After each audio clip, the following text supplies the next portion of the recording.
All right, ladies and gentlemen, welcome aboard the Steve Malzberg Show from our New York City studios. It's Monday, the day after debate number 2.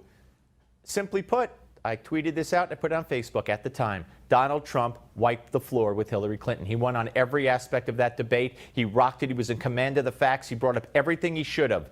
Everything. And before we left on Friday, after that tape emerged where Donald Trump was trash-talking women in a vulgar manner, I said this: when is Donald Trump going to bring Juanita Broaddrick, Kathleen Willey, and the others out to talk about it? If he doesn't, he loses.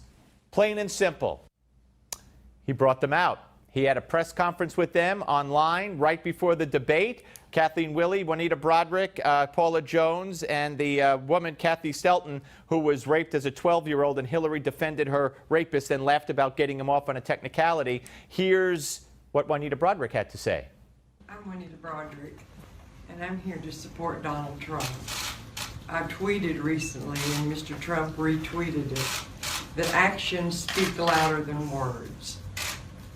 Mr. Trump may have said some bad words, but Bill Clinton raped me, and Hillary Clinton threatened me. I don't think there's any comparison. All right, then the 4 women sat at the debate. Trump wanted to give them his personal family seats, have them right in front. Debate commission said no. There was a big, reportedly, brouhaha. Trump now wants one of those commissioners to resign, but they were at the debate. Then, well, we'll get to all this, but he started with the emails. Watch the emails. There has never been anything like this where emails and you get a subpoena. You get a subpoena, and after getting the subpoena, you delete 33,000 emails. And then you acid wash them, or bleach them, as you would say, a very expensive process. So we're going to get a special prosecutor, and we're going to look into it, because you know what? People have been, their lives have been destroyed for doing 1/5 of what you've done. And it's a disgrace. And honestly, you ought to be ashamed of yourself. All right, so he said he's going to get a special prosecutor to investigate it, and then Hillary said this. Everything he just said is absolutely false, but I'm not surprised. Really? It's just awfully good that someone with the temperament of Donald Trump is not in charge of the law in our country. Yeah, because you'd be in jail. Secretary Clinton. Now, the left went crazy. Oh, he's a third world dictator. He's threatening to lock up his opponent. Even some on the left are saying it was a quip in response to a quip. She quipped, he quipped back. As far as the special prosecutor, that's not abusing power. That's not trampling on separation of powers. We need a special prosecutor to fairly investigate what she has obviously done, notwithstanding the fact that the FBI and the Justice Department hears no evil, sees no evil, speaks no evil. Now, on the tape that came out Friday. That was locker room talk. I'm not proud of it. I am a person who has great respect for people, for my family, for the people of this country, and certainly I'm not proud of it. But that was something that happened.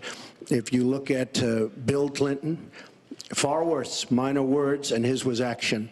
His was what he's done to women. There's never been anybody in the history of politics in this nation that's been so abusive to women. So you can say any way you want to say it, but Bill Clinton was abusive to women. All right, and then this. Hillary Clinton attacked those same women and attacked them viciously. 4 of them are here tonight. One of the women, who is a wonderful woman, at 12 years old, was raped at 12. Her client, she represented, got him off, and she's seen laughing on 2 separate occasions, laughing at the girl who was raped. Kathy Shelton, that young woman, is here with us tonight. And we're going to hear more about that story in the Gimme 5, so don't miss it. And then finally this. Don't tell me about words. I apologize for those words.